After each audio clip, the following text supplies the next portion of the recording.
Dobrý deň. Dneska by som sa chcela s vami podeliť o jednu skúsenosť, ktorú mám, keď prednášam u nás zákon o DPH. Máme na to 2 dni. A tam mnohých zarazí jedna skutočnosť, a to je, že keď si kúpia nový dopravný prostriedok z iného členského štátu, čo potom vlastne nastane. Takže, keďže možno, že aj vy ako občania, nepodnikatelia pozeráte toto video, tiež sa vám, alebo teda vašim príbuzným alebo kamarátom môže stať, že si kúpia auto z iného členského štátu. A ak to auto je nové z pohľadu zákona o DPH, tak potom budete musieť zaplatiť DPH nášmu štátu. Platí to rovnako vo všetkých krajinách Európskej únie.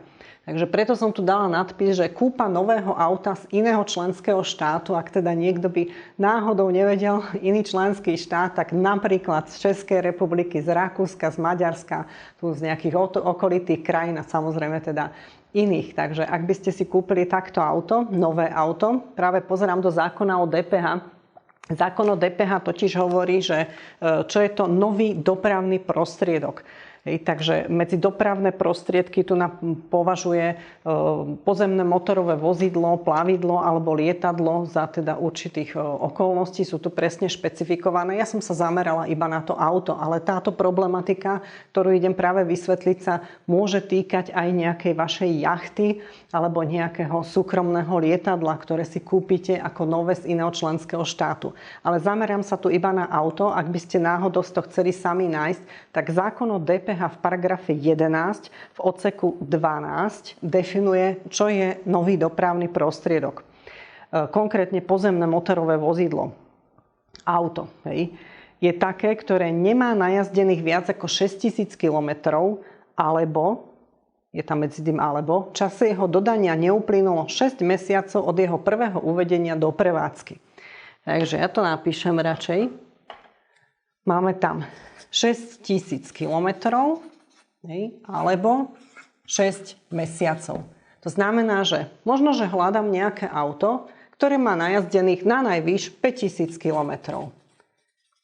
Nech je akokoľvek staré, už je splnená jedna z týchto dvoch alternatív a teda to auto je nové. Že? Z pohľadu zákona o DPH jednoznačne sa jedná o nový dopravný prostriedok. Dajme tomu, že má 8 mesiacov. Takto si idem vybrať takéto auto, už som si ho konečne našla, keďže má ale 5000 km, z pohľadu zákona o DPH je nové. A teraz čo vlastne nastane? Dajme tomu, že som si vyhliadla v Českej republike nejaké auto, pretože u nás som sa pozerala na auta a dajme tomu, u nás by som to auto kúpila za 11 000 eur. Ale som sa trošku rozhliadla aj do iných krajín a našla som za 10 000 eur 10 000 eur v Českej republike. Super, 1000 ušetrím, že? Nemám to veľmi ďaleko, dajme tomu z Bratislavy alebo odkiaľ. Idem do Českej republiky, kúpim si to auto, dovezem si ho a potom, čo sa stane?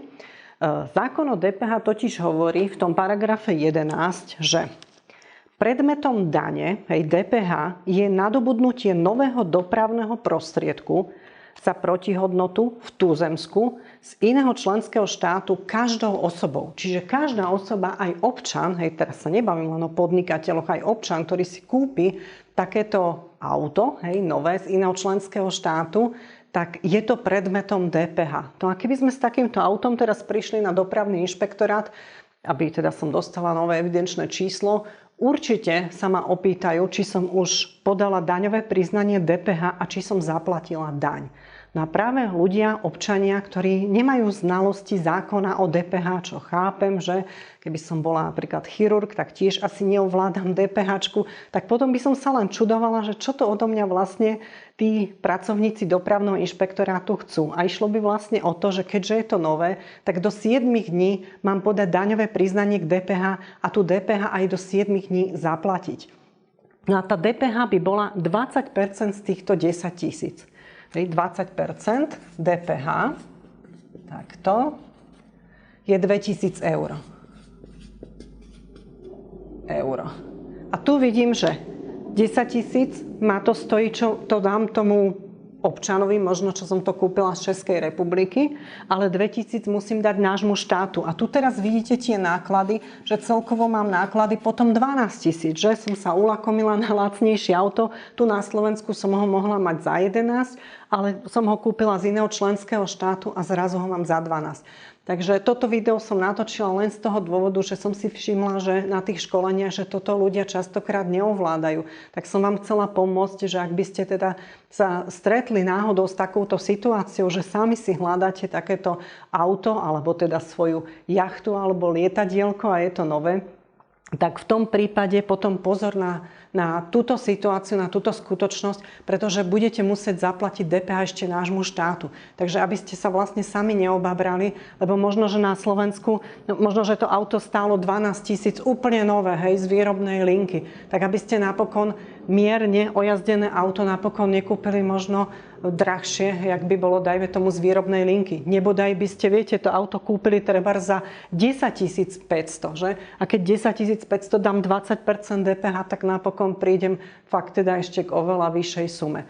Takže pozor na túto skutočnosť, hej, pri kúpe nového dopravného prostriedku z iného členského štátu Európskej únie. A pozor, jedná sa len o nové. To znamená, že ak spĺňa tieto parametre, ak už kúpite nejaké jazdené auto, ktoré má 20 000 kilometrov, tak to ešte je dosť nové, že? A ja neviem, a dajme tomu rok, 2, tak to už nové nie je a v tom prípade tam už DPH-čku neriešite. Ďakujem vám za pozornosť a ak sa vám toto video páčilo, máme pre vás aj ďalšie, ktoré sú voľne dostupné, alebo potom, ak chcete ísť hlbšie do témy DPH, tak nech sa páči, máme pre vás video školenie, respektíve videokurs Zákon o DPH a to už si myslím, že je tak viac pre účtovníkov alebo podnikateľov, ktorí potrebujú poznať DPH viacej do hĺbky. Dovidenia.